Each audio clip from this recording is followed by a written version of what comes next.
Minha esposa quis abrir nosso casamento e agora que arrumei uma nova parceira, ela se arrepende de tudo. Ela se afastou das amigas, largou o emprego e começou a aparecer na minha casa como se nada tivesse acontecido. Jamais imaginei que chegaríamos a esse ponto, mas aqui estamos. Estamos juntos há 10 anos, casados há 8. Nos conhecemos na faculdade e fomos o primeiro e único relacionamento um do outro. Sempre achei que isso tornava nosso casamento especial, mas pelo jeito, só eu pensava assim. Um tempo atrás, ela começou a trabalhar numa empresa nova. No começo, teve dificuldade de se enturmar porque sempre foi mais fechada, mas com meu incentivo, acabou fazendo amizade com um grupo de mulheres. Umas eram solteiras, outras divorciadas, algumas namoravam, mas nenhuma era casada. Fiquei feliz por ela ter novas amizades, mas depois ela começou a sair para beber toda hora, entrou no ritmo das festas e logo percebi que ela estava mudando. Começou a chegar cada vez mais tarde em casa e a gente foi se afastando. Eu não queria parecer aquele marido controlador, mas não conseguia evitar a sensação de estar sendo deixado de lado.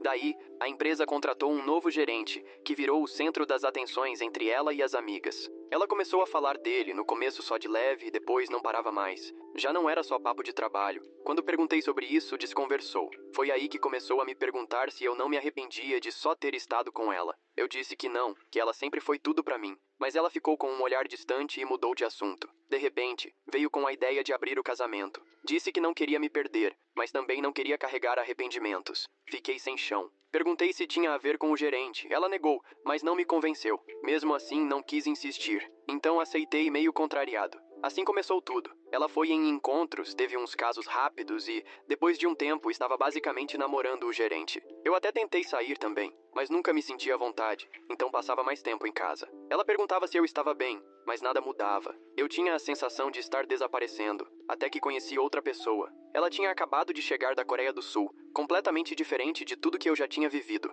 A gente se deu bem de cara, começamos a sair e, pela primeira vez em muito tempo, me senti vivo de novo. Ela me fazia sentir desejado.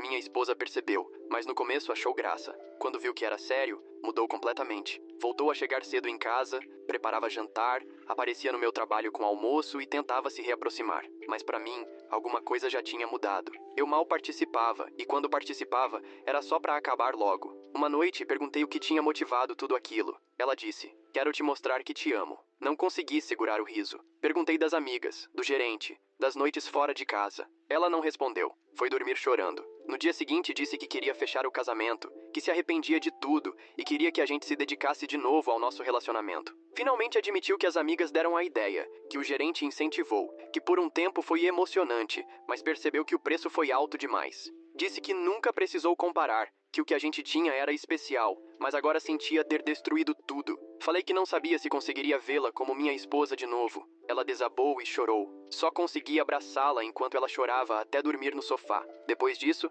ela pediu demissão, cortou contato com as amigas e parou de ver o gerente. Mas eu não terminei com minha parceira. Não estava pronto para abrir mão da única pessoa que me fazia bem de verdade. Fomos para terapia. Minha esposa contou tudo. As amigas incentivaram, o gerente dava em cima e ela acabou convencida de que não tinha problema. Jurou que nada físico aconteceu antes de abrirmos o casamento, mas admitiu que fizeram coisas que tecnicamente não eram SIX. Isso me abalou muito. Ela se desfez na frente da terapeuta. Depois perguntei o que fez ela enxergar quem o gerente realmente era. Ela disse que ouviu ele comentando sobre ela com outra colega, se gabando de como tinha sido fácil. Foi aí que percebeu que só serviu de distração para ele. Disse que nunca deixou de me amar, mas isso não fazia a dor passar. Implorou pra gente recomeçar em outro lugar, mas eu disse que precisava de tempo. Quando chegamos em casa, comecei a arrumar minhas coisas. Ela recebeu uma ligação de uma ex-amiga, chorando. Descobri que, depois que minha esposa saiu do trabalho, essa amiga também ficou com o gerente e agora estava com medo de estar grávida. O namorado dela descobriu,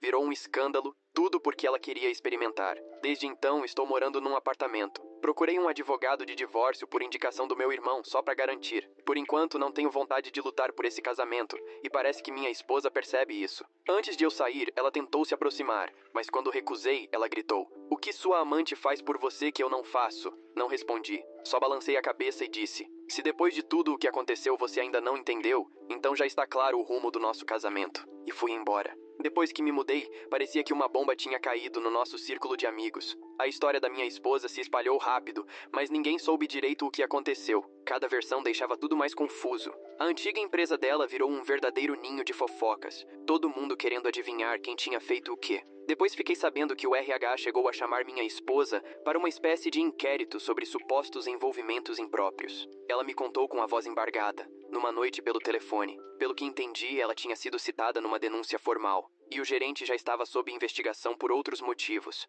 Aos poucos, os tais amigos dela começaram a sumir. Bárbara e a Tawane foram as primeiras a desaparecer. Tawane simplesmente bloqueou minha esposa em todas as redes. Já a Bárbara me mandou um textão, praticamente implorando para eu garantir que ela não fosse responsabilizada por nada. Nunca fiquei com ninguém do trabalho, ela escreveu. Nem gostava de sair para beber, na maioria das vezes. Sua esposa é que mudou. Enquanto isso, o gerente tentou inverter a situação e jogou todo mundo contra ela. Chegou ao ponto de dizer ao RH que estava sendo assediado por minha esposa, que ela teria inventado tudo sobre o relacionamento deles. Mas ninguém engoliu essa história. Outras mulheres até apareceram dizendo que ele já tinha tentado coisas parecidas com elas. O setor acabou rachando em grupos. Uns achavam que minha esposa era vítima, outros diziam que ela só bagunçou tudo por não saber separar a vida pessoal do trabalho. Do meu lado, a coisa também não estava nada boa. Velhos amigos começaram a mandar mensagens esquisitas, cheias de perguntas indiretas, tipo: "E aí, você realmente mandou ela fazer aquilo tudo?" Ou ainda: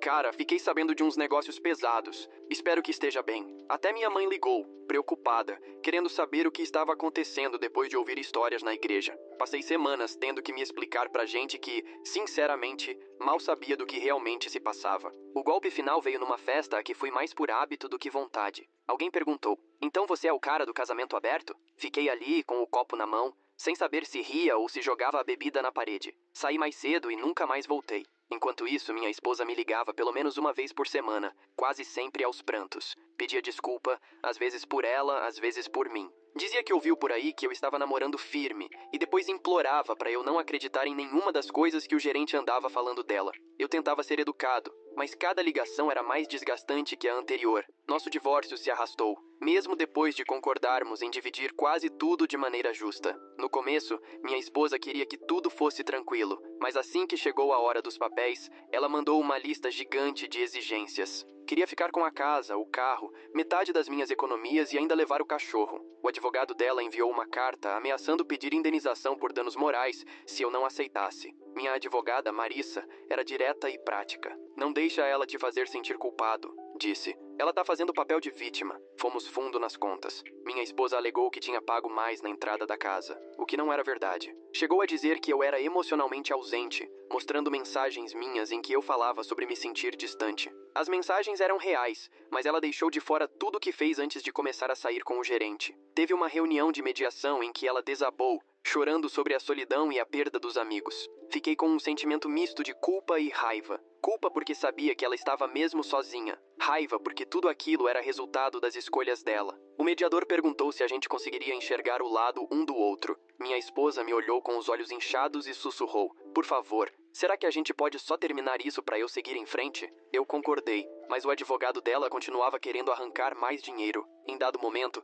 descobri que ela tinha tirado quase 5.000 libras da poupança uma semana antes da separação. Ela disse que era para despesas do dia a dia, mas também pagou 2 semanas de Airbnb e comprou móveis novos. Marissa sugeriu que poderíamos levar isso à justiça, mas só ia enrolar ainda mais. Decidi deixar pra lá. Só queria acabar com aquilo. A casa foi o último item a resolver. Ela acabou concordando em me deixar com a casa, desde que eu pagasse uma quantia à vista. Juntei o dinheiro, resgatei alguns investimentos e fiz a transferência. Assinar os papéis foi como sair de uma prisão longa e sufocante. No meio desse caos, eu e Suman começamos a ficar mais sérios. Ela me ajudou a mudar minhas coisas, pendurou cortinas novas, até pintou a sala comigo para dar cara de começo novo. Saíamos com os amigos dela, cozinhávamos juntos, tentando construir algo que fosse além do fim do meu casamento. Mas o drama do divórcio sempre voltava à tona. Minha ex chegou a mandar mensagem para Suman no Instagram. No começo eram só alertas dizendo que eu era fechado, mas depois passou a perguntar onde eu estava, e até sugeriu que Suman deveria tomar cuidado.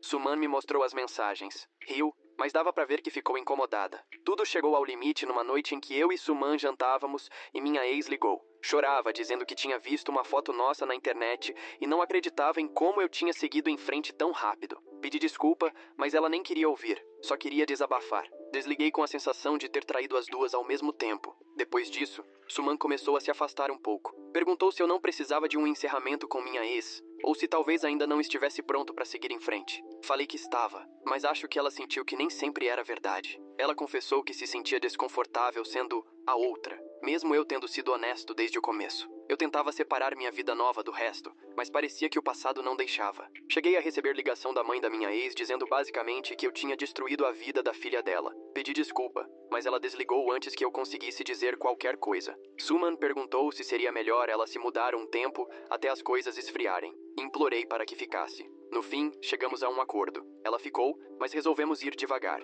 Cerca de um mês depois do divórcio sair, a vida da minha ex continuava em queda livre. Ela perdeu o emprego na cidade depois que o antigo gerente tentou pintar ela como problemática. Uma noite, ela me ligou totalmente bêbada, implorando para eu ajudar a arrumar outro emprego. Ninguém fala comigo. Acham que sou louca ou problemática. Chorava. Falei que não podia ajudar e desliguei, me sentindo mal por horas. Enquanto isso, Suman começou a receber propostas de emprego em outras cidades e perguntou se eu iria com ela. A ideia de deixar tudo para trás era tentadora. Ficamos conversando até tarde sobre recomeçar em outro lugar. Fui sincero, tenho medo, não quero fugir, mas também não quero continuar preso nessa confusão toda. Ela me abraçou e disse que iria esperar minha decisão. Minha ex ainda tentou uma última cartada. Ela ameaçou jogar nossa história nas redes sociais, dizendo que eu era abusivo e que a ideia do tal casamento aberto tinha sido minha. Liguei para Marissa, que falou que dava para mandar uma notificação extrajudicial caso ela tentasse alguma coisa. No fim, não fez nada. Talvez tenha percebido que ninguém ia dar razão para ela,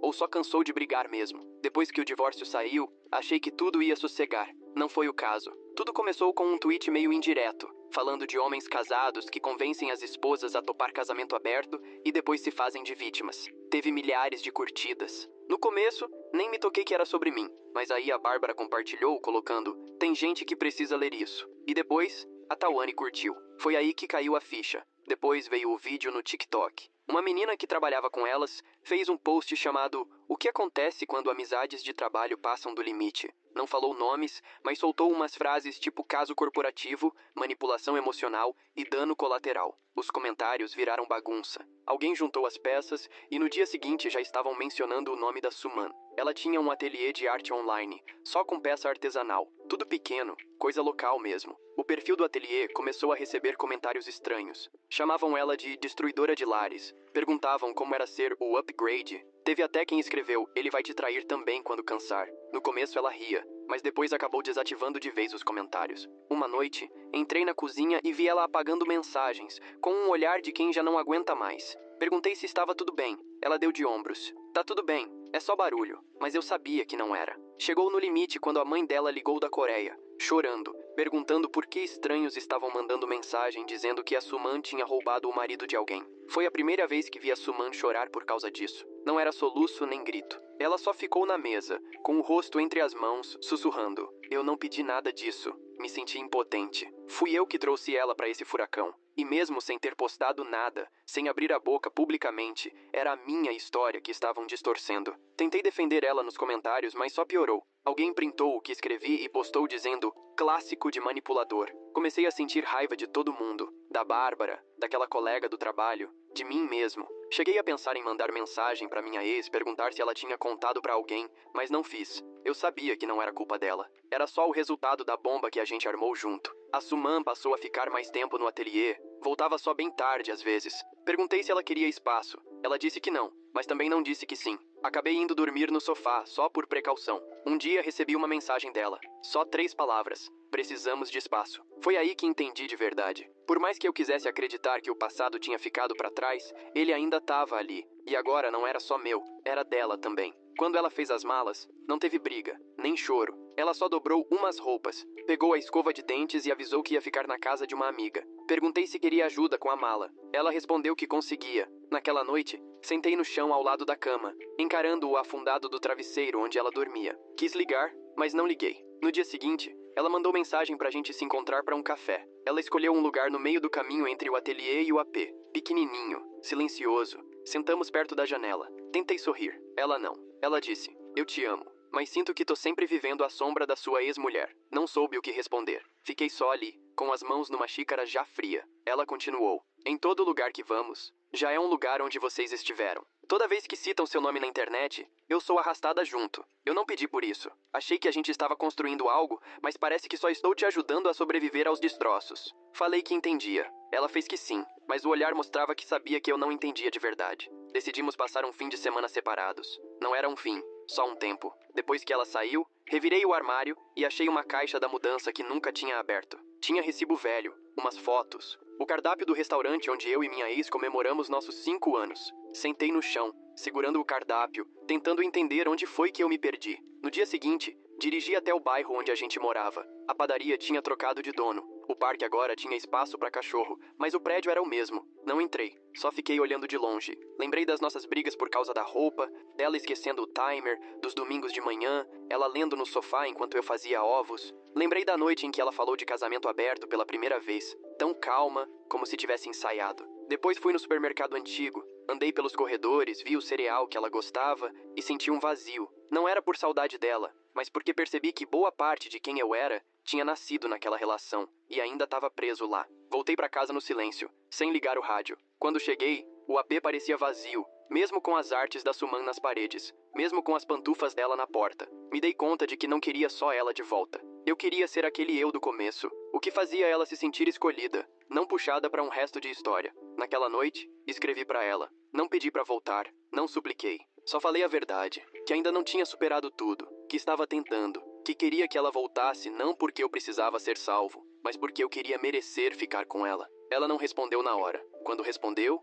foi direto. Obrigada por dizer isso, preciso de mais tempo. Então esperei, e nesse tempo, parei de tentar consertar o passado. Só deixei ele existir. Não via nada da minha ex fazia semanas. A última coisa foi um vídeo borrado, de story privado, dela num bar discutindo com segurança. Um amigo mandou com a legenda: "É ela?" Não respondi, mas era. Uma semana depois, chegou uma carta pelo correio, sem remetente, só meu nome escrito numa letra que reconheci na hora. Lá dentro, havia 6 páginas, escritas dos 2 lados. O papel ainda tinha o cheiro do sabonete que ela usava. Ela contou que estava numa clínica de reabilitação em outro estado, mas não disse onde, só chamou de um lugar sem espelhos e com mingau demais. Ela escreveu: "Isso não é pra te culpar, não quero nada de você. Só queria explicar antes de parar de falar de vez." E então começou do começo. Nunca me senti suficiente nem antes de você. Eu via minha mãe passar batom só para falar com o carteiro. Uma vez ela me disse que homem só ama se você der motivo todo dia. Isso ficou na minha cabeça desde cedo. Acho que é por isso que eu procurava a atenção como um cachorro com a pata quebrada.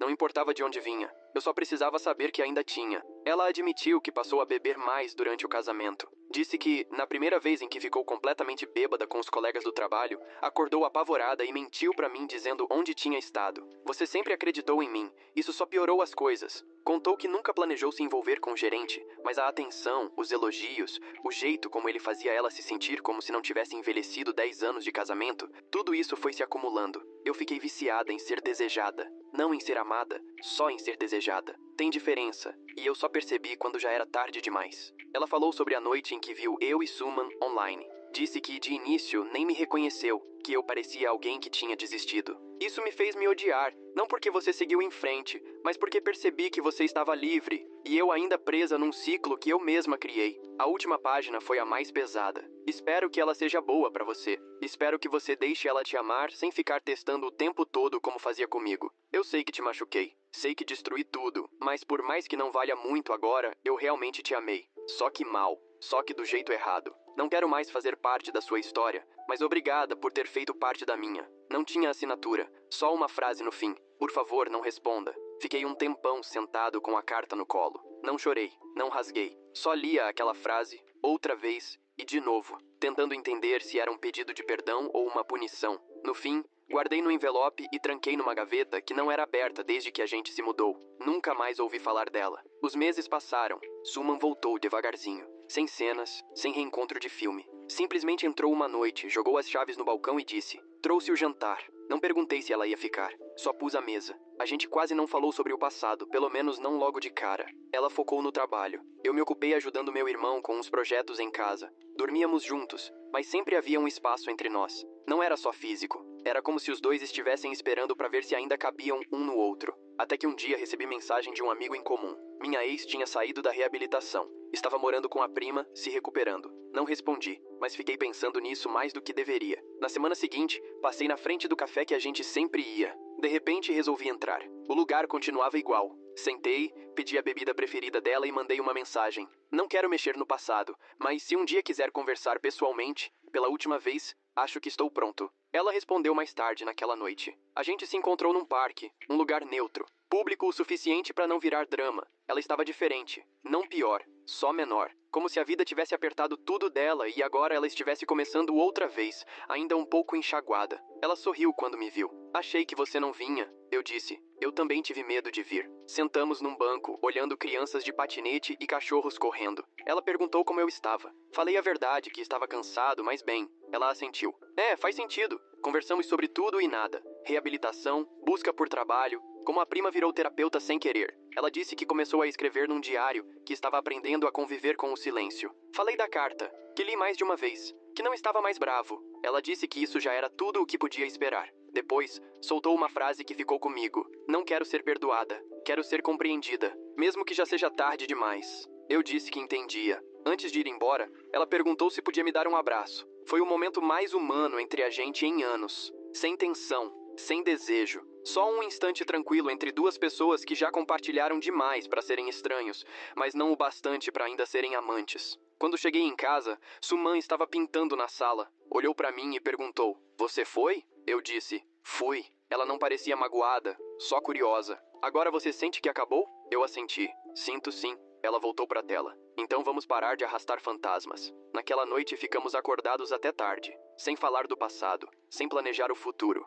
só existindo juntos, finalmente respirando como se o ar tivesse ficado limpo. Um mês depois, Suman recebeu uma proposta de emprego. Era em São Paulo. Trabalho integral, salário bom, algo criativo. Ela me chamou para conversar, disse que não estava me pedindo para ir, só precisava saber se eu queria. Não respondi na hora, não porque não ligasse, mas porque finalmente entendi que não era questão de correr atrás de algo. Era sobre escolher. Conversamos por dias. Algumas noites, girávamos nas mesmas dúvidas. Outras, só ficávamos em silêncio. Não tinha cobrança. Ninguém implorando. Ninguém fugindo. No fim, ela foi. Eu não fui junto. Não por medo, nem por insegurança. Mas porque, pela primeira vez em muito tempo, eu precisava descobrir quem eu era sozinho. Nos abraçamos no aeroporto. Nada de despedida dramática, nem promessas vazias. Ela só disse: "Vou ligar." E eu respondi: "Pode deixar, vou atender." Depois que ela partiu, pintei o apartamento de novo. Me desfiz de coisas que estavam paradas desde o divórcio. Comprei um sofá novo sem história nenhuma. Até troquei de número de telefone. Foi bom. Não como se estivesse apagando tudo, só criando espaço. Comecei terapia, de verdade dessa vez. Não para agradar ninguém. Não como última alternativa. Só porque queria aprender a ser melhor comigo mesmo. Minha terapeuta perguntou por que procurei ajuda. Eu disse: "Não quero mais que meu passado seja a voz mais alta na sala." Me aproximei do meu irmão também. Saímos para tomar uma cerveja, falamos besteira, rimos mais do que achei que conseguiria. Ele disse que tinha orgulho de mim, e eu acreditei. Uma noite, sentei no meio da sala cercado de caixas que nem precisava abrir. Olhei em volta e percebi que não estava esperando nada. Nem ligação, nem mensagem, nem nenhum fechamento. Só paz. E ela não era barulhenta, nem emocionante, mas era minha.